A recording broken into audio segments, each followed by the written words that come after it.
नमस्कार। सुशासन, समृद्धि र सामाजिक न्यायको लागि स्थापित उज्यालो नेपाल पार्टीले आफ्नो चुनावी प्रतिबद्धता पत्र सार्वजनिक गरेको छ। यो प्रतिबद्धता पत्र यहाँहरूले उज्यालो नेपाल पार्टीको आधिकारिक वेबसाइट unp.org.np मा पाउन सक्नुहुनेछ। म यहाँहरूलाई आज संक्षेपमा पार्टीको उक्त प्रतिबद्धता पत्रका मुख्य कुराहरू प्रस्तुत गर्न गइरहेको छु।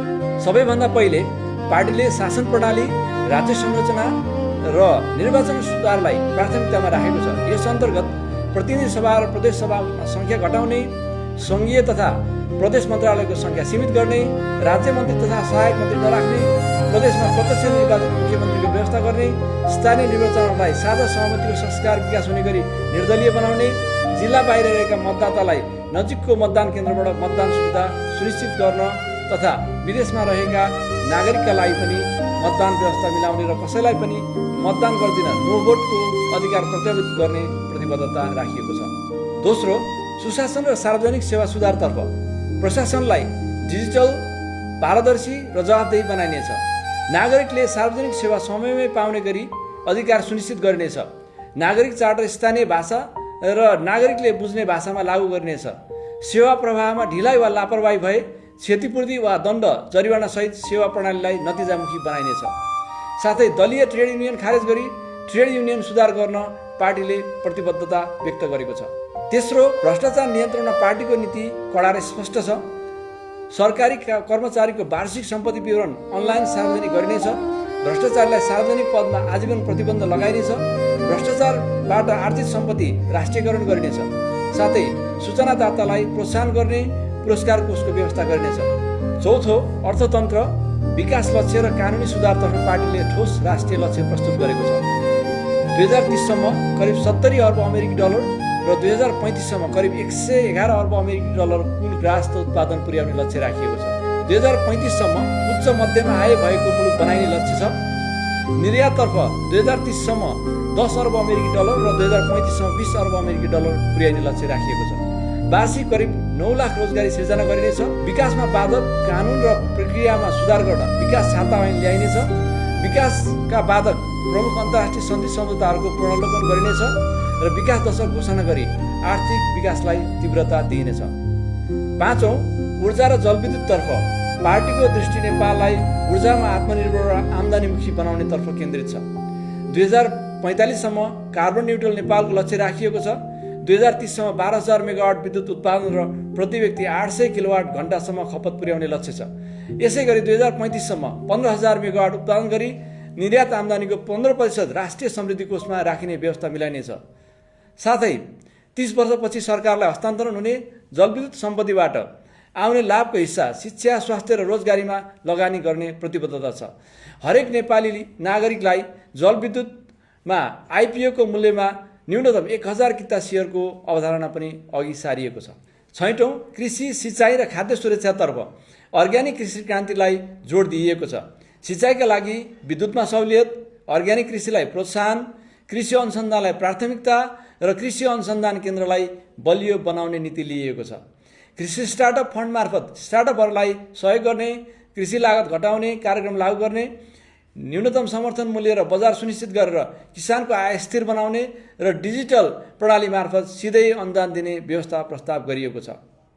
सातौं, उद्योग, व्यापार, निर्यात र उत्पादन ब्रान्डिङ मार्फत उद्योग क्षेत्रमा कर र विद्युत सहुलियत दिने, बन्द वा घाटामा रहेका उद्योगहरूलाई सार्वजनिक निजी साझेदारी मोडलबाट पुनः सञ्चालन गरी रोजगारी सिर्जना गर्ने, आयात घटाएर स्वदेशी उत्पादन र बजारीकरणलाई सुदृढ गर्ने नीति लिएको छ।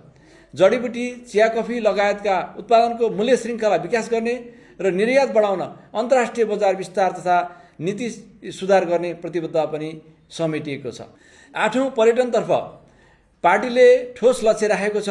2035 सम्म 10 अर्ब अमेरिकी डलर र 2045 सम्म 20 अर्ब अमेरिकी डलर पर्यटन आम्दानी लक्ष्य छ। नेपाल पर्यटन दशक 2026-2035 का लागि रणनीतिक योजना बनाइनेछ। नेपाललाई अन्तर्राष्ट्रिय बजारमा ब्रान्डिङ गर्ने र 2035 सम्म वार्षिक 35 लाख पर्यटक भित्राउने लक्ष्य राखिएको छ।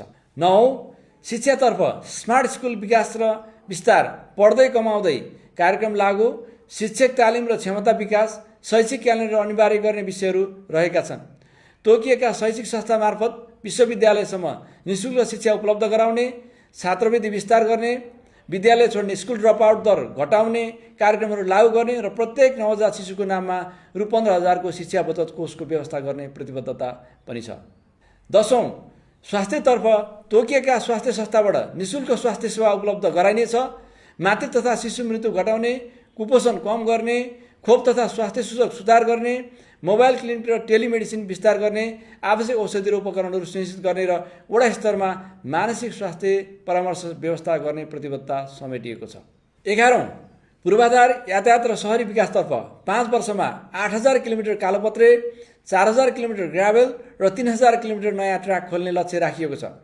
कोशी, गण्डकी र कर्णाली बेसिनमा जलमार्ग नीति बनाइने, जल यातायात सम्भाव्यता र कानुन तयार गर्ने, 2030 सम्म रक्सोल काठमाडौँ केरुङ रेलमार्गको विस्तृत अध्ययन र लगानी मोडालिटी तय गर्ने र 13 सहरलाई स्मार्ट सिटी ढाँचामा विकास गर्ने प्रस्ताव गरिएको छ। 12औं, डिजिटल रूपान्तरण, नवप्रवर्तन र साइबर सुरक्षातर्फ मेगा डेटा सेन्टर स्थापना विस्तार, डेटा सुरक्षा व्यवस्था सुदृढ, स्टार्टअप फन्ड सञ्चालन र खेर जाने बिजुलीबाट क्रिप्टो माइनिङ गरी आम्दानीको स्रोत बढाउने विषयहरू प्रस्ताव गरिएका छन्। 6 लाख युवालाई कोडिङ, कृत्रिम बुद्धिमत्ता र साइबर सुरक्षा सिप दिने, नेपाललाई आइटी हब बनाउने, आइटी पार्क स्थापना विस्तार गर्ने र 5 वर्ष डिजिटल नोम्याड स्टार्टअप भिसा जस्ता व्यवस्था गर्ने प्रतिबद्धता पनि समेटिएको छ। 13औं, सामाजिक हित, आवास, भूमि सहकारी र ऋण पीडिततर्फ भूमि व्यवस्थापन र लाल पूर्जा, लक्षित सस्तो आवास, सहकारी ठगी समाधान, मिटर ब्याज पीडित राहत, लघुवित्त पीडित राहत, उच्च स्तरीय भूमि आयोग, स्थानीय आवास कोष, परिवार संरक्षण प्याकेज जस्ता विषयहरू समावेश गरिएका छन्। साथै वार्षिक 1 लाख आवास निर्माणको लक्ष्य पनि उल्लेख गरिएको छ।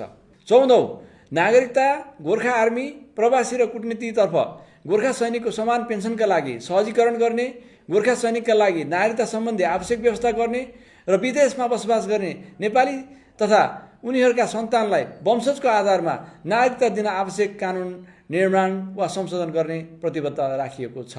अन्तमा मनोरञ्जन र खेलकुदतर्फ नेपाली फिल्मको अन्तर्राष्ट्रिय बजार विस्तार गर्ने, स्वायत्त चलचित्र बोर्ड मार्फत फिल्म क्षेत्र व्यवस्थित गर्ने, फिल्म क्षेत्रमा व्यावसायिकता र उद्योग मान्यता दिने, खेल पर्यटन र प्रवर्धनको स्थापना गर्ने, प्रदेश स्तरीय स्टेडियम तथा खेल मैदान निर्माण पूरा गर्ने, अन्तर्राष्ट्रिय प्रतियोगिता आयोजना गर्ने प्रतिबद्धता पनि हामीले प्रतिबद्धता पत्रमा समेटेका छौँ।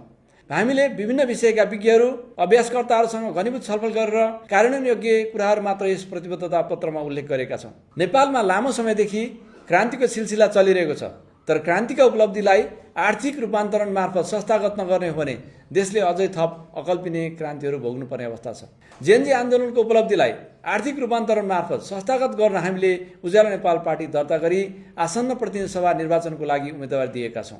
कुशल नेतृत्वको कारण जसरी 18 घण्टाको लोडसेडिङ अन्त भएको थियो, त्यसरी नै हामीले देशमा रहेका तमाम अँध्याराहरूलाई हटाएर उज्यालो नेपाल बनाउन चाहन्छौँ।